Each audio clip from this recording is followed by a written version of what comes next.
से आज मुलाकात करेगी, पार्टी के नेतृत्व में रिपोर्ट भी सौंपा जाएगा। देखिए, सपा के समर्थक द्वारा और उनके पार्टी के पदाधिकारी के द्वारा इतना घिनौना काम किया गया है। 12 साल के बच्ची के साथ बलात्कार किया गया है।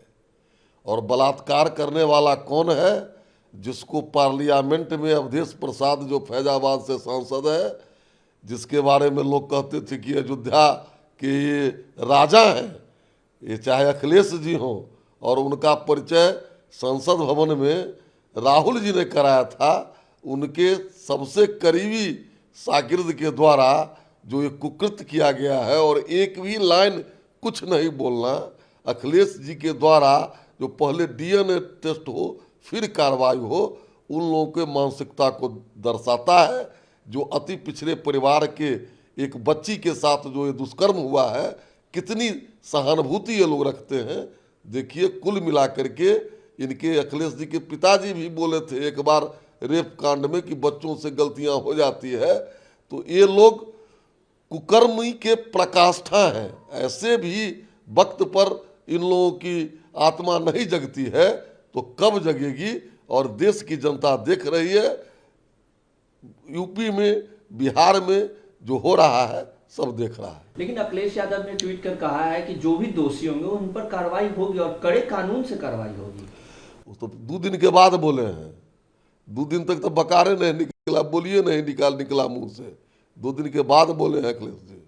सपा सांसद ने कहा है कि योगी आदित्यनाथ यादवों और मुसलमानों से दुश्मनी रखते हैं। योगी आदित्यनाथ जी किसी से दुश्मनी नहीं रखते हैं। जो भी अपराध करेगा यूपी में नहीं बचेगा, चाहे वह किसी जाति धर्म का हो। मायावती ने भी इस मामले को लेकर कहा है कि बुलडोजर की कार्रवाई सही। निश्चित रूप से जिसमें भी संवेदना होगी वह पीड़ित का जो पीड़ा अनुभव करेगा। बुलडोजर क्या, स्पीडी ट्रायल चला करके उस सबको अविलंब फांसी हो।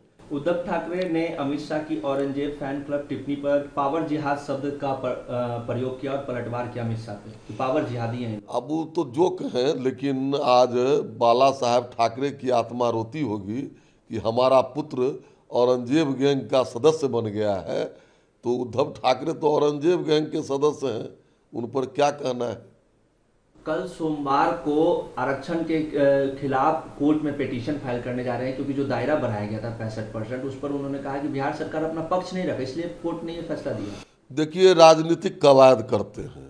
जब उनके माताजी और पिताजी बिहार में चीफ मिनिस्टर थे, देश में रेल मंत्री थे, तो एक लोगों को भी रिजर्वेशन नहीं दिया। इस देश का इतिहास है कि रिजर्वेशन तब मिला है लोगों को जब भारतीय जनता पार्टी साथ रही है।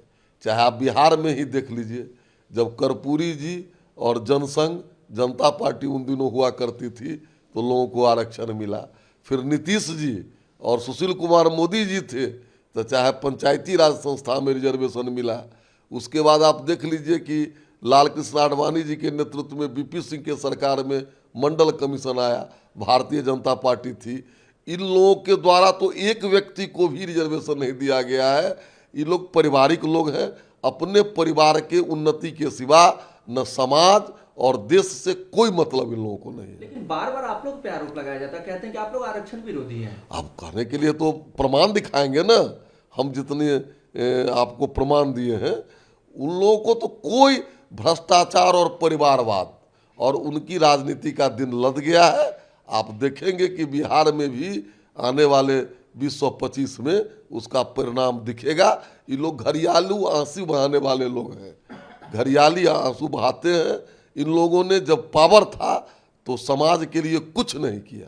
लेकिन अब वो सड़क पे भी उतरने जा रहे हैं और 15 अगस्त के बाद वो बिहार के दौरे पर रहेंगे और आरक्षण और बिहार में बढ़ते अपराध को लेकर सरकार को घेरेंगे। तो वो जा करके कहेंगे ना, जो विधानसभा का सत्र जब चला तो थे बिहार विधानसभा में, विपक्ष के नेता हैं, संवैधानिक पद पर हैं, लेकिन वो सेशन में आना उचित नहीं समझे।